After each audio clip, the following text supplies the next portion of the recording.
As far as my story goes, it is not that normal. I have learned everything in my life on YouTube, okay? Like looking for people on Craigslist to make music with, which is like so scary. Basically, I emailed them. I was like, hey, I'm building this. So maybe we should meet up and discuss something. No one is going to hold your hand. That's not gonna happen here. Like, I have been the squeakiest damn wheel. And I was like, I don't know anything about consulting. Whatever, this is so not glamorous. I wanted to be in FANG. If you're ever at the airport on like a Monday, Tuesday at 8 in the morning and you see a bunch of people wearing suits, they're probably consultants.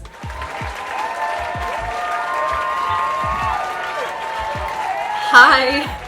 Okay, so I have been getting a lot of questions about how I got into consulting, which fair question to be asking me. And I figured, okay, let me just do a little story time about my career, how I ended up in consulting. This is not going to be a big advice video because if I'm being honest, like the way that I got into consulting is not like a traditional trajectory, and there's nothing about it that I feel like is step-by-step repeatable. I think there's a lot of things that you could do similarly to me, but I had a pretty like unorthodox trajectory in my career, so it's not the most like straightforward advice as far as to how do you get into consulting. Guys, it's 4:30 in the afternoon. Let's discuss a little bit of an outline here. I'm gonna go over how I started my career in general, what that looked like, what I studied, and then we can go into like my thoughts in consulting towards the end. Let's get into it because it's a little bit of a strange story. As far as my story goes, it is not that normal. Nothing about my life is fucking normal. So I started off going to college here in New York. I went to a public city university that is free for New York residents with scholarship and really, really cheap for New York residents without scholarship. We're talking like $5,000 a year. So compared to other schools, this is basically free or as close to it as it gets. I thought that I was going to work in like banking or accounting, and this school is a feeder school for banking and accounting. So everyone that goes to school typically leaves and goes into investment banking, or they start off at like a Morgan Stanley, a JP Morgan, or they go into accounting, get their CPA. That's pretty much all this school is for. So pretty quickly during my freshman year, I realized I don't want to do this at all, actually. And unfortunately, this school did not really have much else as far as like majors. There really was not that much variety as far as what you could major in. They didn't even have like computer science at the time. I don't know if they do now or not, but at the time that wasn't a thing. I had realized that like I wanted to be in tech, but this was almost 13 years ago. So like at the time, tech was not the state that it is in today. It wasn't this highly coveted, high-paying industry. It was risky and more on like, I don't know, like it was still, you know, we obviously still had like Microsoft and Facebook and Google, but none of these companies were at least traditionally thought of as like really good places to work. And at the time, everyone was kind of like, yeah, you have to go into banking or finance and do all this and that if you want to make a lot of money. And that's what my mom thought too. So when I told her, I don't want to do this, like I want to study something else, she was like, okay, well, you're not going to a different school because we don't have any money to send you there. So like, I don't know what to tell you. I am a singer, by the way, a amateur singer. I don't really play any instruments. Like I taught myself how to play a little bit of guitar, but not enough to be a solo performer or anything. But when I was in college, I really wanted to do more music. I wanted to sing. And so I was struggling to find musicians in real life. And I remember in 2013 being on Craigslist, like looking for people on Craigslist to make music with, which is like so scary. But that was the reality of it at the time. And so I had an idea for creating a social networking app for artists to like come together and collaborate on things. okay, I had this idea, but I had nothing, like I had no skills to do anything about this idea. So I actually started learning how to design apps on my own. I used YouTube for pretty much all of that. I have learned everything in my life on YouTube, okay? So I learned on YouTube how to use something that's called Sketch. These days, if you're in the product space, you are probably only really familiar with Figma, which is like the industry standard of what these programs are. But at the time I was using Sketch and I was learning how to create UI and design this app in like a static state. And so I designed it, found someone in my school that like knew how to code a little bit, and we just worked together on that to make this little like basic prototype. So I basically made my own major and like thesis because again, there was nothing of this sort at my school. I technically majored in like a graphic design communication, but I created my own thesis because it didn't exist. Or like the project that I had to complete was independent. And it was about this application that I designed. I took this really seriously at the time, by the way. Like I was putting together all these decks. I wanted to go to get investors involved and stuff. So when I was doing research, I found a small group of people also in New York that were building something really similar. So I emailed them. This is one thing that you can take away from this is you have to just be a go-getter. Like don't be afraid, just do it. Just do it. I don't know how else to phrase it, just do it. So that's always been something that has come naturally to me. I know it's probably not natural for everyone, but it's something that you can definitely learn and like push yourself to improve. And I really recommend that. And we'll get into that more. But basically, I emailed them. I was like, hey, I'm building this. So maybe we should meet up and discuss something. And then I ended up meeting up with like the founder and we got along really well. So I ended up going and working with their team out of college. But they were a startup. So I was not making, I wasn't. So I did that for a couple months and I was like, okay, I need to get a real serious job because like I'm broke. I don't come from anything. I don't have parents supporting me. I can't do this. So I got my first job as a product designer. So I basically just put together like a portfolio at the time, designed a bunch of apps that were basically prompts that I made up. Like, let me design what an app would look like if I was making a workout app or like workout tracker. And because I didn't have work experience yet, so I put together this portfolio that I created with like hypothetical projects. And I got my first job as a product designer for like a real institution. And I made a good salary for like my first year out of school. I did that for a year. And then I went to a new place and I worked again as a product designer. And I stayed there for 2 years as a product designer. And then I decided like I love design, but I want to be more strategic, have more decision-making power at the business level. So I asked the people I work with and I networked a little bit in my company, and I eventually moved internally into a product management role. And that is something that I really recommend doing. Like for anyone that wants to make any type of career switch, it's always really good to look for an internal opportunity that would like help position you for a future role that you're interested in. So like I knew that I wanted to be in product management, but it would be way harder for me to get a job somewhere else as a product manager without building my product management skill set at the current company I was at. It's much easier to move internally than to like land a completely new job. So I started working as a product manager at that same company, and I stayed there for another year. And I started looking for product manager jobs because that's what I wanted to do. And I had like this year under my belt. And so I started putting out my application, and I didn't have any referrals or anything. And the consulting firm that I work at now was hiring for experienced hires to come in as consultants, but would work on software development basically for both clients and for the firm. This wasn't even my first choice, okay? I had a interview at Spotify at the time, and I made it to the final round, and I was so excited. I wanted to be a product manager at Spotify so badly. And I went through with this like 5-hour stupid fucking final loop shit, and I didn't get it. And looking back at it, I like totally was like not experienced enough for it. But you know what? I worked my little butt off during the interview process, and I studied for it, and I was confident, and I was consistently just going after it. I don't know how else to phrase this one thing. You got to go for it.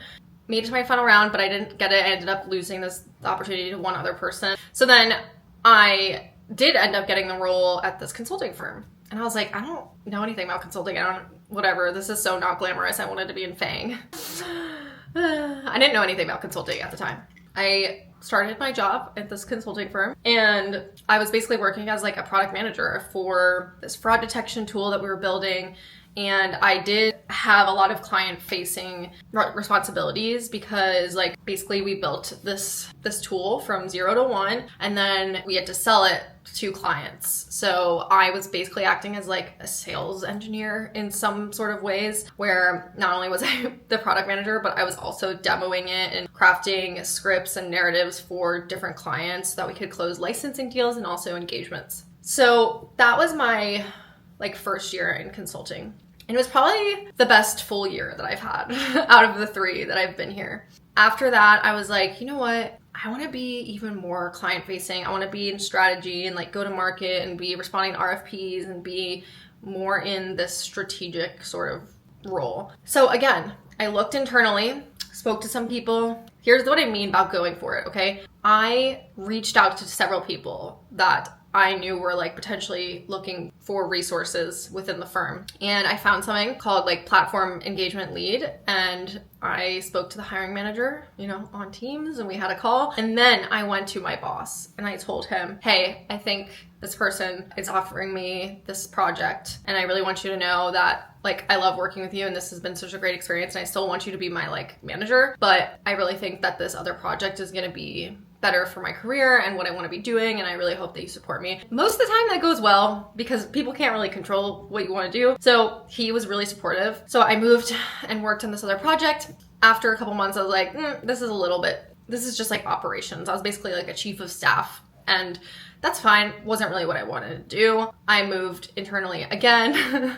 I think this is also the benefit of consulting, where you're always being assigned to new projects anyways, so it's pretty easy to like move internally. There's no like paperwork or anything that you need to do like if you get a new role internally. I'm pretty sure when I moved from product design to management, I had like proper paperwork changes. But so I moved into a pure strategy role within the AI organization. So like it was like AI go-to-market strategy. That's where I'm currently sitting still to this day. But the problem is that clients are so eager to be building things right now, like agents and all of this AI crazy shit. They are basically just demanding product managers constantly. So I'm back to doing a lot of product management work, which is not what I want to be doing.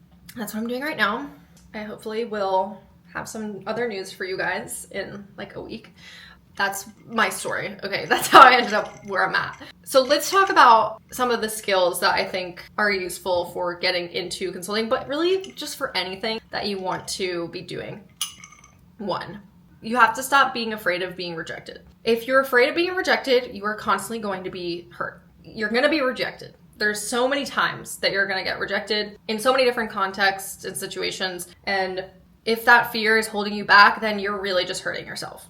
No one's going to remember 3 years from now that you didn't get that job or it was so embarrassing. No one's thinking about it. But you can't get that job if you don't try. So the other thing that I think is really important is being really proactive. So if you're not happy with where you're at and okay, I want to be doing this, I want to go into consulting, I want to go into finance, whatever, do everything within your power to upskill yourself and to position yourself for that type of role. A lot of what I do in consulting is learning on the job, and you have to be so proactive to keep up with that. Like you're constantly being assigned to new projects for new clients, and you are never in like one role for that long. So you're constantly having to learn about like new client information, new project scopes, new industries, and you have to be comfortable existing in a space that's you're not an expert in yet, and also comfortable being really proactive in order to learn what you need to learn and also get access to the people that you need access to.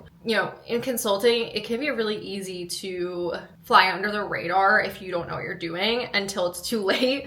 And then people are asking for things and you're like, oh, I didn't know that I needed to do this. Everyone's really busy, especially like at the managing director and partner level. And so if you're not being proactive and getting what you need, like it's really easy to fall behind. No one is going to hold your hand. That's not going to happen here.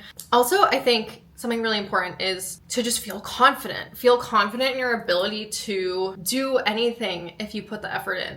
Learning on the job is so important, and you should not come to the table thinking that everyone else knows what they're doing already. That's not usually the case at all. A lot of times people have no idea what they're doing, and they're literally just learning it on the spot. And that's the best type of practice. Learning it in real time, failing fast, moving quickly. That's when things really stick. That's how you really learn. Show up to whatever room you're gonna be in and just know that you might not know everything that you need to at this moment, but you will and you can.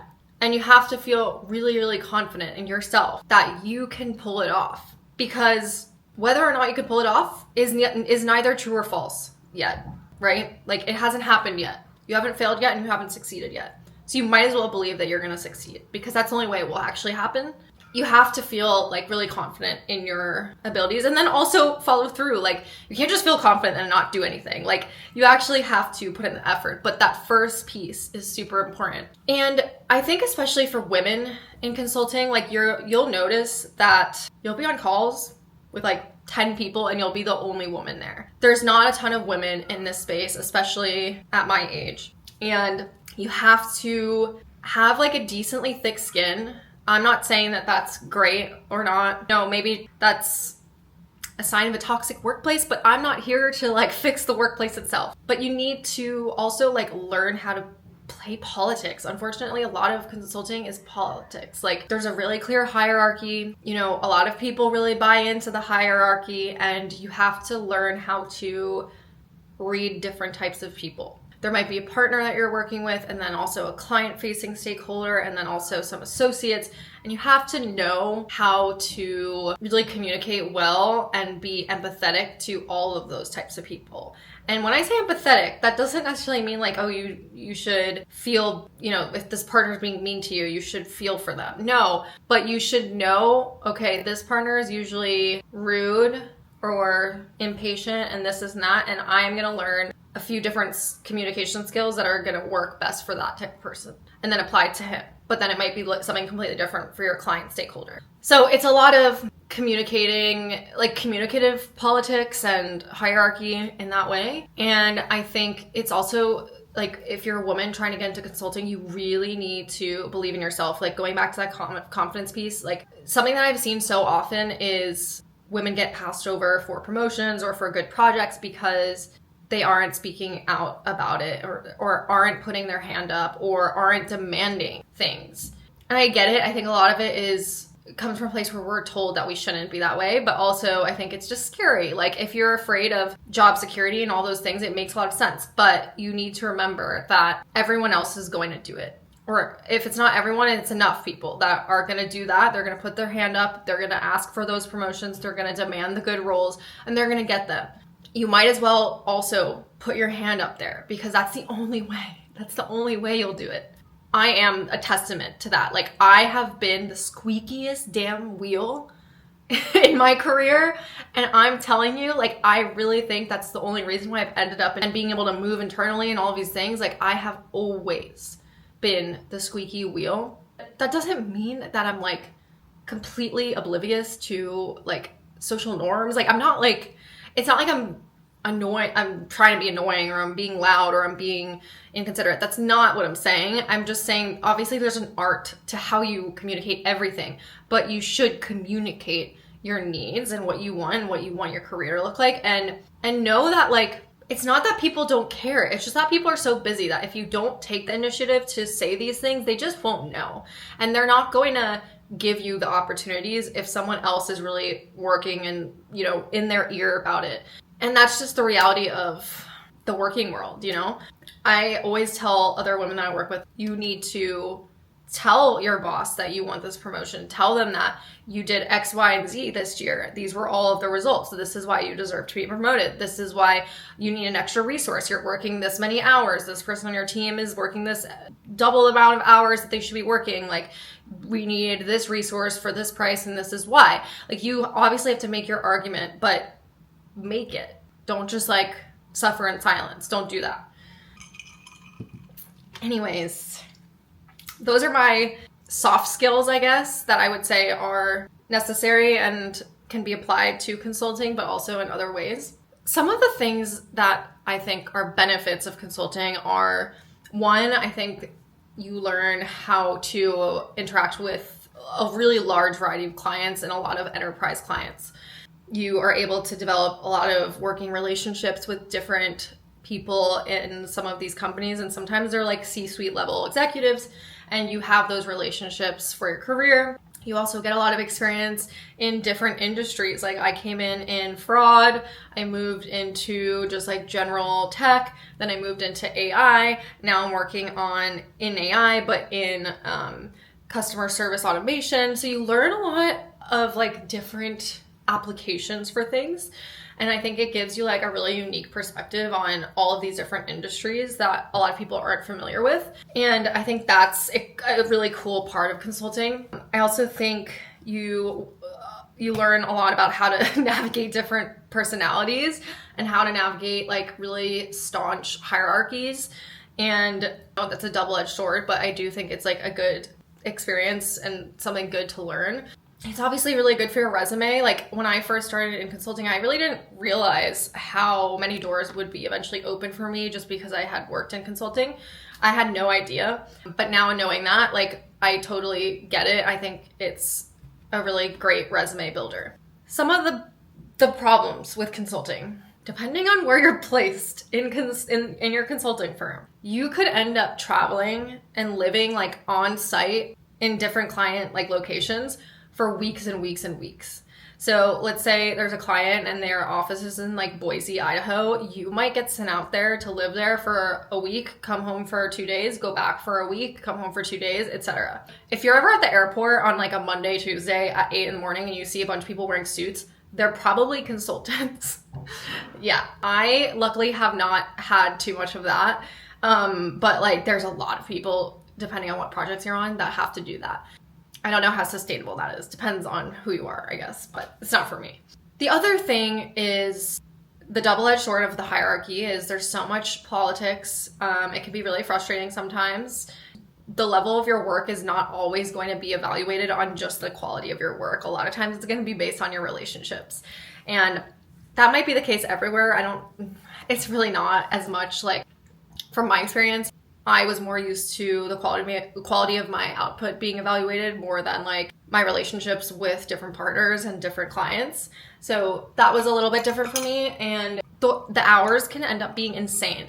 I was working with a team in Shanghai, so I was taking calls at like 11 p.m. at night almost every day of the week, and then I would also work normal hours with the US people. So your hours can be really messed up. And client always comes first. So there's no work-life balance if you're on a project that has a really tight deadline. The client's always going to come first. You're always going to be expected to stay up however long you need to deliver. That can be really taxing. And I think it's similar to like banking in a lot of ways. From people that I've spoken to about it, like those hours seem similar. The work is not the most exciting. Like you're not being hired to be innovative. Consultants are not trying to reinvent the wheel. They're trying to use the same process they did on a previous engagement on the new engagement and get it done as fast as possible. No one is paying you and encouraging you to come forward and be like, let's do this whole new approach. No, that's not what they want. So it's not the most creative and innovative place at all. I think that's like a huge part of why I'm finally sick of it. Oh, one thing I didn't mention, but is a benefit, is like it's very stable and it pays well. You're not going to make like crazy money because you're not getting equity in the same way that you might at a tech company, and you're not getting like commission because you're not doing sales technically, but you get a really good base salary and it's pretty stable compared to like other things right now. I'm pretty sure our firm had no layoffs at all during COVID, which was like a huge badge of honor for us. That's probably like the main reason why so many people put up with the crazy hours in the work. But just at a certain point, you're like, I don't know, it's so boring and tedious, and I think there's other opportunities that could be more interesting. So that's where I'm at currently. But that's definitely a benefit of it, and it's why I can afford to live in New York and do all the things that I do. I'm grateful for having this job, and I'm still working there. I'm still working in consulting right now. I think some people thought that I didn't have a job because of my job interview video, but I still have my job. I'm just interviewing at other places. I think those are like the main pros and cons of being in consulting.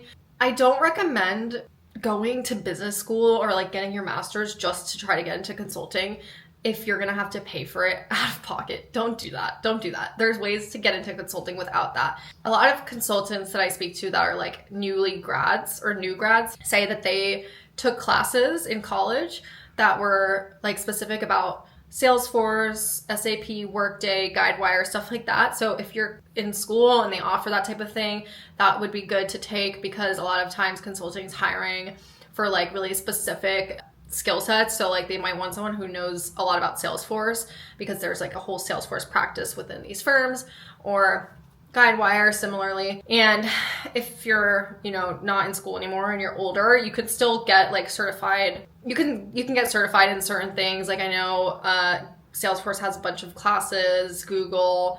I'm pretty sure all of these tools that are used by different practices within firms are offering classes that you can use to upskill in those ways.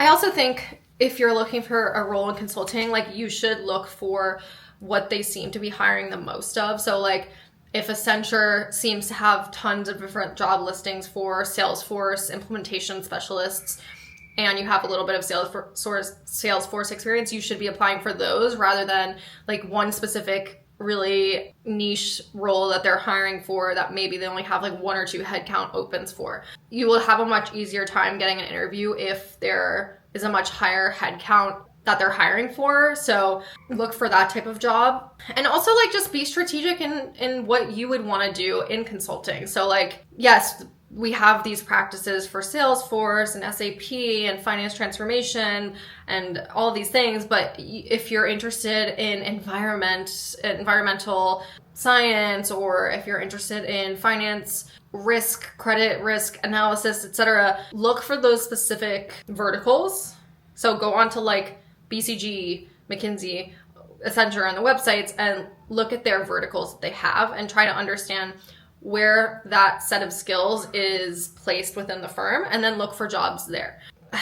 Yeah, I think that's really like everything that I can think of right now. This is already super long, so I'm kind of getting tired. I'm kind of tired of yapping. I'm just going to end it there, but like that's my little story of how I ended up in consulting. Let me know if you have any questions in the comments, and I will talk to you guys there.